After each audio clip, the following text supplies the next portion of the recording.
Good morning class 10th। कैसे हो आप लोग? अभी आप लोगों का एक केंद्र सरकार के द्वारा, सेंट्रल गवर्नमेंट के द्वारा एक नोटिफिकेशन भी आया है 21 सितंबर से स्कूल का।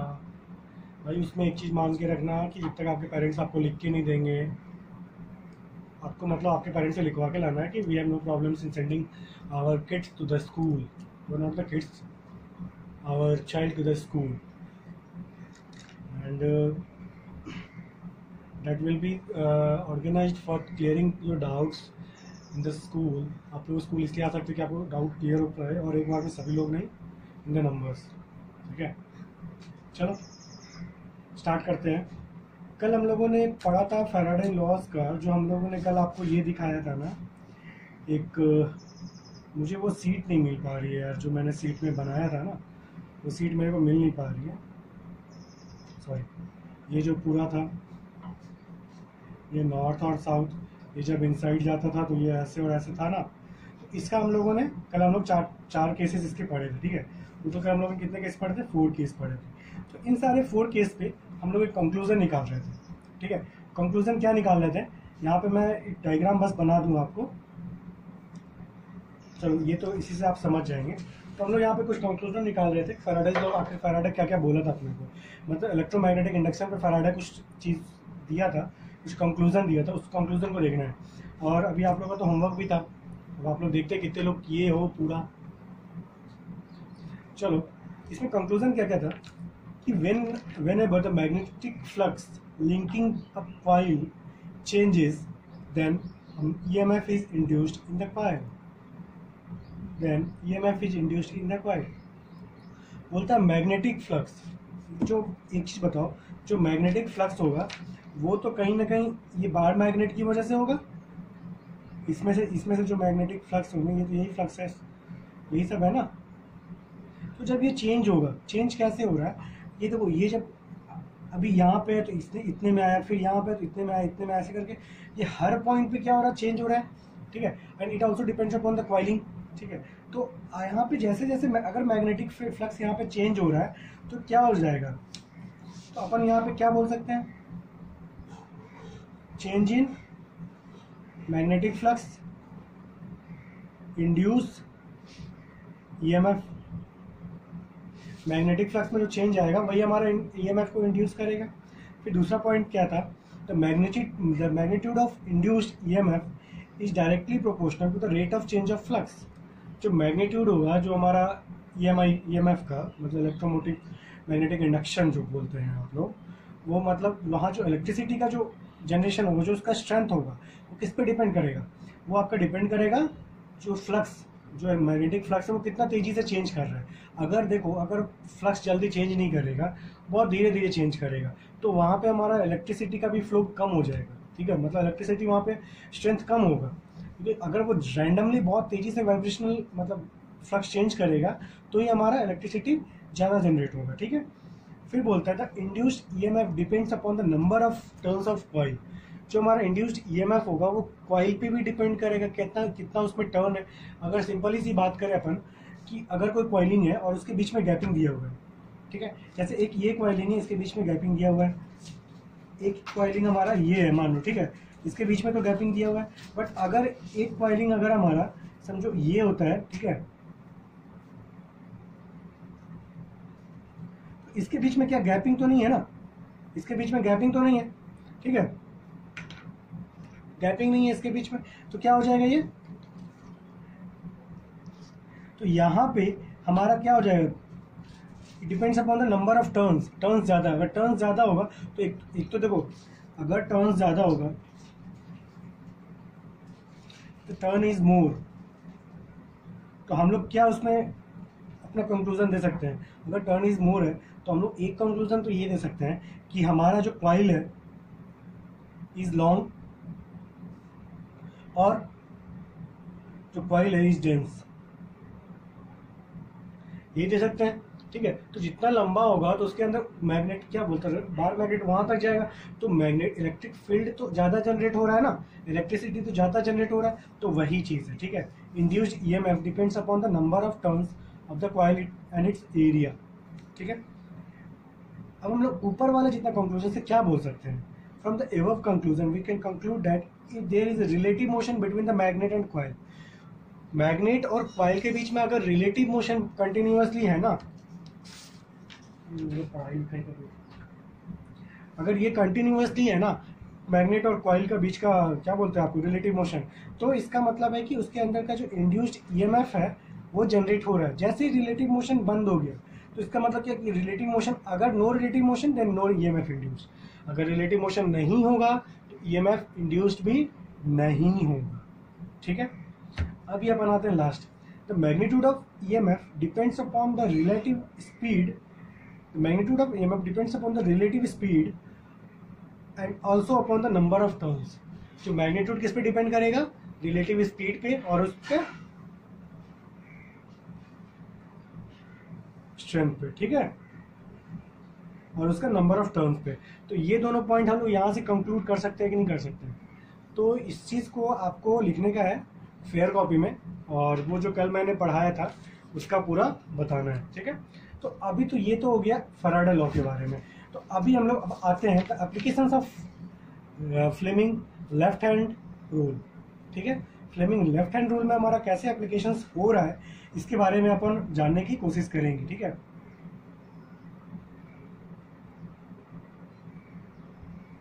ये हमारा क्या है भाई साहब, ये हमारा है इलेक्ट्रिक मोटर। तो अभी जैसे अपन लेफ्ट हैंड रूल की बात करेंगे तो लेफ्ट हैंड रूल में सबसे पहले हम लोग क्या कर लेते हैं कि अपने हाथ को स्ट्रेच करते हैं। ठीक है, तो हाथ को जैसे स्ट्रेच किए तो ये क्या था हमारा, ये आई था, ये मैग्नेटिक फील्ड का डायरेक्शन था और ये डायरेक्शन ऑफ द मूवमेंट था, मतलब अब जो हमारा उसके अंदर डिवाइस लगाया उसका डायरेक्शन था।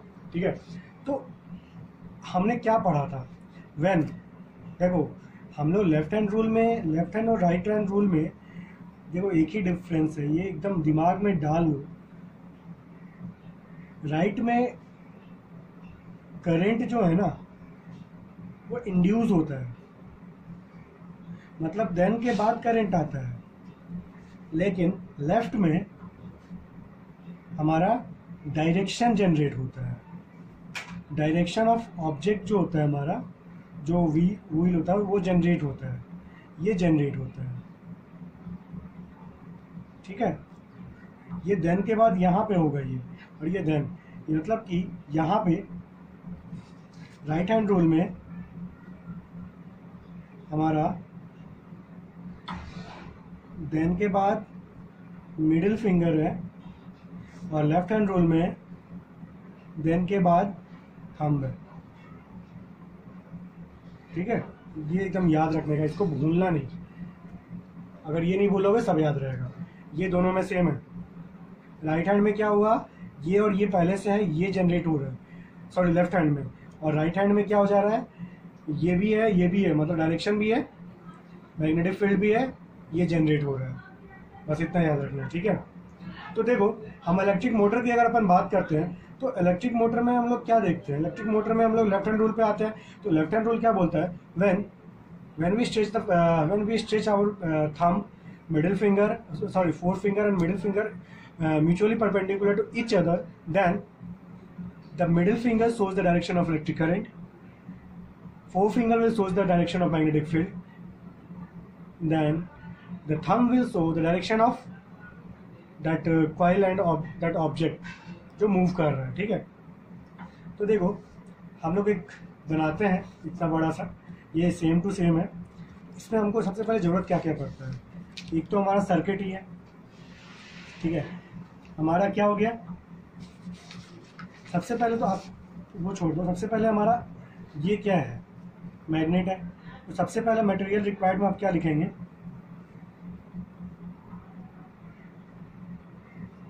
मटेरियल रिक्वायर्ड में सबसे पहले आप क्या देखेंगे, हमारा सबसे पहले क्या है, परमानेंट मैग्नेट। ठीक है, दूसरा क्या है हमारा, ये जो कॉइल है, आर्मेचर कॉइल है।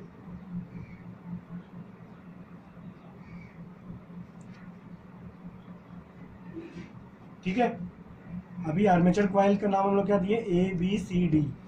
ब्रैकेट में डाल दो ए बी सी डी। तीसरा हम लोग क्या ले रहे हैं, कम्यूटेटर। ये क्या है हमारा, C1 और C2 है। चौथा हमारा क्या है, ब्रशेस है, ठीक है, B1 एंड B2। ये देखो ब्रश जो है ना, और कम्यूटेटर ये C1 C2, ठीक है। और पांचवा हमारा क्या है, द लास्ट इस वाले में एंड द मोस्ट इम्पॉर्टेंट, ये चीज हमारा बहुत जरूरी है, ठीक है। ये हमारा क्या है, बहुत बहुत बहुत जरूरी है, ठीक है। तो अब हम लोग देखते हैं कि सबका यूज क्या क्या है। तो सबसे पहले अगर अपन बात करते हैं तो what is the use of this magnet, permanent magnet to generate. अगर अपन फर्स्ट वाले का यूज देखेंगे, जनरेट मैग्नेटिक फील्ड। सेकेंड वाले का फॉर मूवमेंट,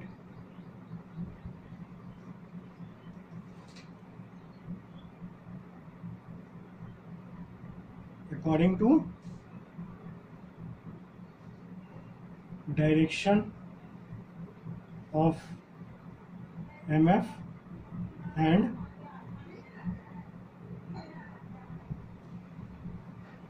इलेक्ट्रिक करंट, ठीक है। तीसरा कम्यूटेटर की बात करें तो कम्यूटेटर का क्या यूज है, कम्यूटेटर मतलब देखो अभी ये वाला जब चीज हो ना, ये ऐसे ऐसे करके चेंज होते रहता है, ठीक है, डायरेक्शन, ये मतलब पूरा ऐसे करके रेडियली मूव करता है। तो कम्यूटेटर क्या करता है ना कि ये देखो ये यहां से ऐसे कनेक्टेड है, देख रहे हो, कम्यूटेटर हमेशा एक ही जगह पे रहेगा, कम्यूटेटर चेंज नहीं करता है अपना, ठीक है। कम्यूटेटर कभी भी अपना वो चेंज नहीं करेगा, अपना उसका वही का वही रहेगा, ठीक है। और एक मिनट, बैटरी का भी वही रहेगा भाई, हाँ, ये ब्रश भी वही रहेंगे, तो ये चेंज नहीं होते। ये वहाँ पे तो ये ऐसे जो करता है ना, तो ये ऐसे चेंज, मतलब यहाँ जो कनेक्शन है, अभी इसमें टच है, अभी जाके इसमें टच, फिर इसमें टच, फिर इसमें टच, तो ऐसे करके जब ये टच हो रहा है ना एक दूसरे में, तो कहीं ना कहीं ये से इलेक्ट्रिसिटी को करंट प्रोवाइड करवा रहा है ना, ठीक है, ये करंट तो प्रोवाइड करवा रहा है ब्रश से कनेक्शन करके। तो हम लोग ये देखेंगे कि कम्यूटेटर में मतलब अगर आपको लिखने का है तो आप लिख सकते हैं the ends of the wire are connected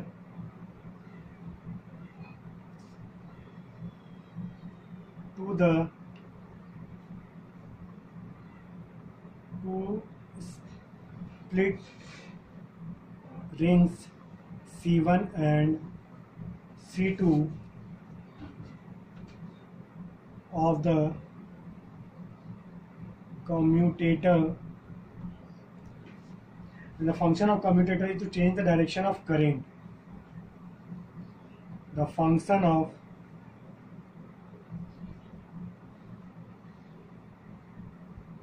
commutator is to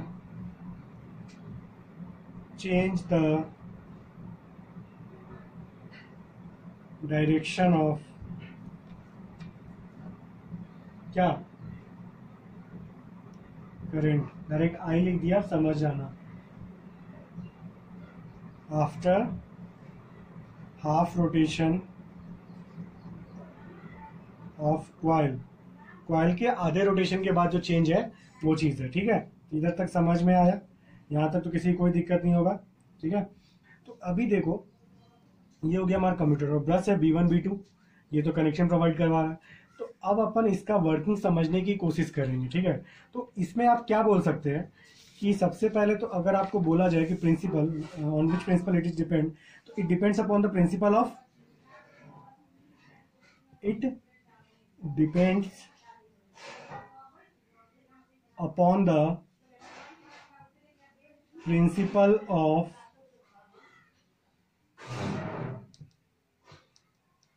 Fleming's left hand rule. ये किस पे डिपेंड कर रहा है, फ्लेमिंग लेफ्ट हैंड रूल पे। अभी अब समझने की कोशिश करना, थोड़ा ध्यान देना है यहाँ पे। बस मैं वर्किंग बता दे रहा हूँ, उसके बाद आपका होमवर्क रहेगा इसका वर्किंग कंस्ट्रक्शन और सारा कुछ कुछ लिखने का, ठीक है। देखो हमारा लेफ्ट हैंड रूल ये है, ये रहा हाथ। इलेक्ट्रिसिटी का फ्लो देखेंगे, ये रहा फ्लो। तो लो भाई साहब हम यहाँ ये रख दे रहे हैं, और ये क्या है, ठीक है।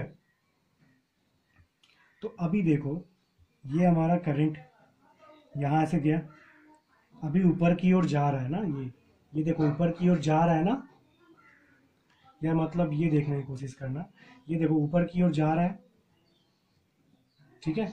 यहाँ पे देखो अभी 3D व्यू होता तब तो समझ में आ जाता। ये जैसे ऊपर की ओर जा रहा है, और नॉर्थ से साउथ की ओर हमारा क्या होता है, नॉर्थ से निकलता है साउथ में जाता है, नॉर्थ से निकलता है साउथ में जाता है। मतलब ये अगर आप इसको देखो तो ये क्या ऐसे से जा रहा है। तो अभी क्या होगा, ये मैग्नेटिक फील्ड, ठीक है। तो अभी ये देखो ये क्या हो रहा है, ये जो क्वाइल है ना वो ऐसे करके मूव करेगा, ठीक है। क्वाइल जो है मूव कर रहा है ऐसे करके, ये ऐसे फिर ऐसे फिर ऐसे फिर ऐसे फिर ऐसे फिर ऐसे, ठीक है।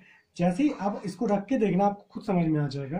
जैसे ये पेपर, चलो मैं उठाता हूँ, ये देखो इसको यहाँ पे प्लेस्ड किया अपन आई को, ये देखो मैग्नेटिक फील्ड को दिखाया। तो ये जैसे आई को प्लेस्ड किया, ये मैग्नेटिक फील्ड को दिखाया, तो ये क्या ऊपर की ओर भाग रहा है, मतलब कॉइल हमारा ए अभी उस साइड चला गया उठ के, फिर जब उधर जाएगा तो हमारा डायरेक्शन चेंज हो गया, तो अभी यहाँ पे चला गया ये, फिर इधर से ऐसे लगाओ, फिर ये ऐसे। तो मतलब क्या हो रहा है कि जो हमारा एक्यूमुलेट क्या बोलते हैं आर्मेचर कॉइल जो है ना, वो हमारा ऐसे और ऐसे करके मूव करते जाएगा, ठीक है। जिसकी वजह से क्या होगा कि करंट हमारा फ्लो, मतलब ये जो, और यहाँ से हम लोग एक साफ्ट कनेक्ट कर देते हैं, ये साफ्ट से हमारा मोटर कनेक्ट हो जाता है, फिर मोटर से वो घूमता है। इसका सीधा सीधा एग्जांपल अगर आपको देखने का है तो आप क्या करना, आपका जो कूलर होगा ना, कूलर का वाटर पंप होगा, उसको खोलना, और वो जो मोटर होता है ना उसको निकाल के देखना, उसमें कोई कोई इलेक्ट्रिक कनेक्शन नहीं होता है, उसके सराउंडिंग्स में होते हैं, ठीक है। उसके के अंदर नहीं होता, वो जो आर्मेचर कॉइल है ना, ये जो कॉइलिंग उसके अंदर नहीं होता है, और उसी में एक साफ कनेक्टेड होता है, जिसकी वजह से वो ऊपर की पत्ती जो देखना वो घूमता है। आप अपने वाटर कूलर का पंप निकाल के देखना, उसमें ये चीज़ें दिखेंगी, ठीक है। तो आपको इसका वर्किंग, कंस्ट्रक्शन एंड वर्किंग आपको लिखना है, और इसको मैं एक्चुअली एक और क्लास में भी करवाऊंगा जब स्कूल खुलेगा तो, ठीक है। होमवर्क है, राइट डाउन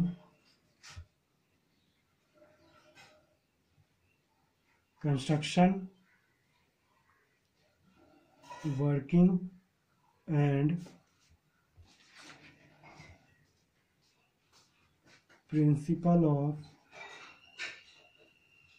इलेक्ट्रिक